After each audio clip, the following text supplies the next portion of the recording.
for Daryl Tuffy, who will open up this third one-dayer. Gilchrist on strike. And Gilchrist on the move straight away. 4 to start this game. Tuffy has struggled against Australia in 6 ODIs. He goes for 6.5 and over, and already he's gone for 4 on the first ball.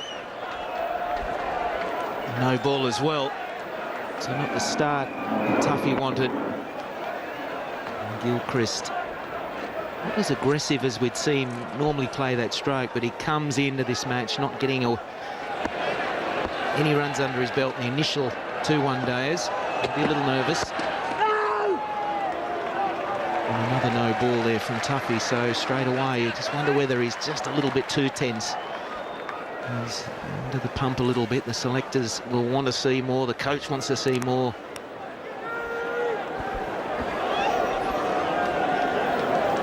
.35 the average for Gilchrist, similar to that of Nathan Astle.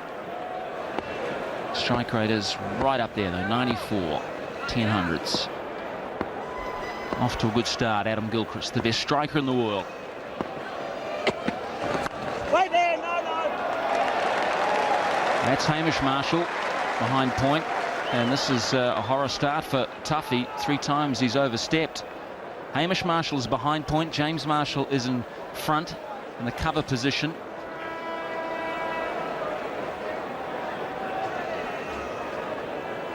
Two slips and 3 on the offside, saving 1. So far Australia 7 for none, and you could say without a ball being bowled. Maybe this time. No ball again. Well, I've never seen 4 in a row to start a match.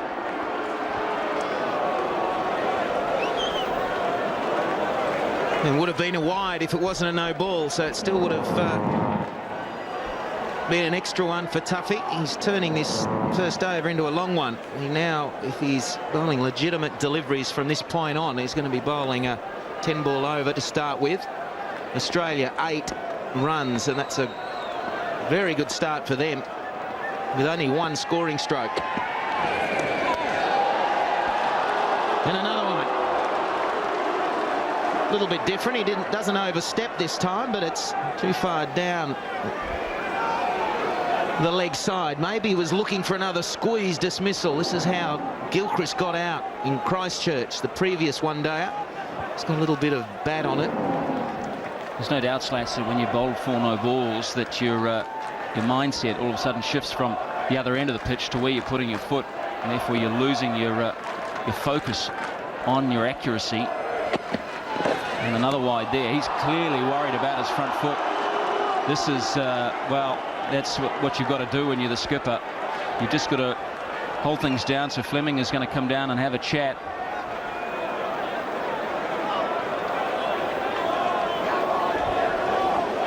Well, that should be over. That's 6 deliveries gone. So now, if Tuffy is able to bowl his 10 overs, he's actually bowled 11. That's without any more extras. I think that there's going to be a couple of wides in there, maybe another no ball, but it's a shaky start from Tuffy. Really not the start that Fleming wanted to see from his Premier quick. Another good stroke. Might be chased down by McMillan. No, that's gone away for 4, and a legitimate delivery. 14 from 1 ball. Second boundary for Gilchrist. He goes to 8. Extras are already 6. It's 14 for none. It's a tough ground, isn't it? That was a miss-hit from Gilchrist. These short boundaries really didn't get hold of that, and the bat was slicing, and it still ran away for 4. Only just got there. Jennings changed the field, slip out, short cover in. That'll be wide.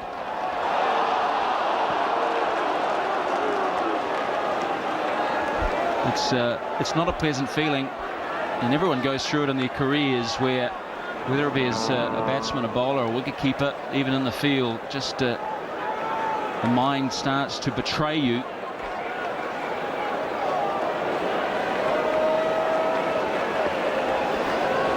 You've got to feel sorry for him, don't you? It might sound funny for an Aussie saying that, but you've got to. He just can't get that radar right. There we go.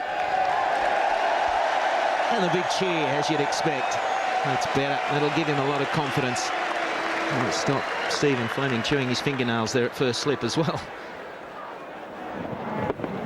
And what you've got to do is you've got to say, right, that's my start. I've got to forget about everything else and now work on this next ball and the ball after. It's a little bit confusing if you've just tuned in. 2 balls, 15 for no loss. But if you have just tuned in, there's been a few wides and no balls. And another one. Dear, oh dear. Well, Fleming's already once taken a bit of a stroll down to have a chat, try and settle his nerves, just give him the basics, and he's probably saying, look, just forget holding it down the seam, hold it across the seam so there's nothing through the air for you. And let's just get this over, done with. You just got to get through. It's a tough time for Tuffy, and you've got to feel sorry for him.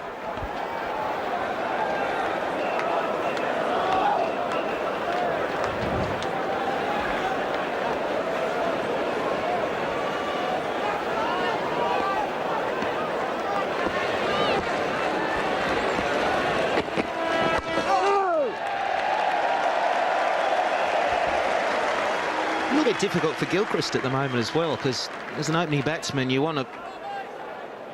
He knows basically what to expect from Tuffy. He's faced him a few times now. He hasn't sort of got through the initial over or two, but with the ball coming, you know, many down the leg side, a few wides there, there was a wide outside the off stump, so if Tuffy can just get one right, then it might surprise Gilchrist, bring about a rash stroke.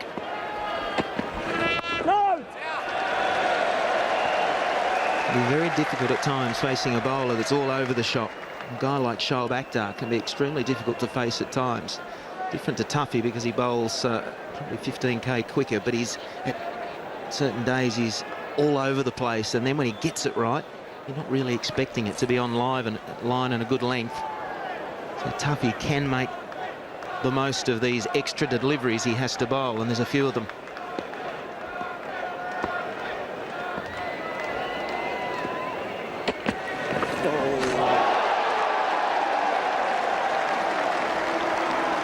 Biggest chair of all, and it is deservedly so. Good delivery here, got the line and the length and a little bit of movement off the seam.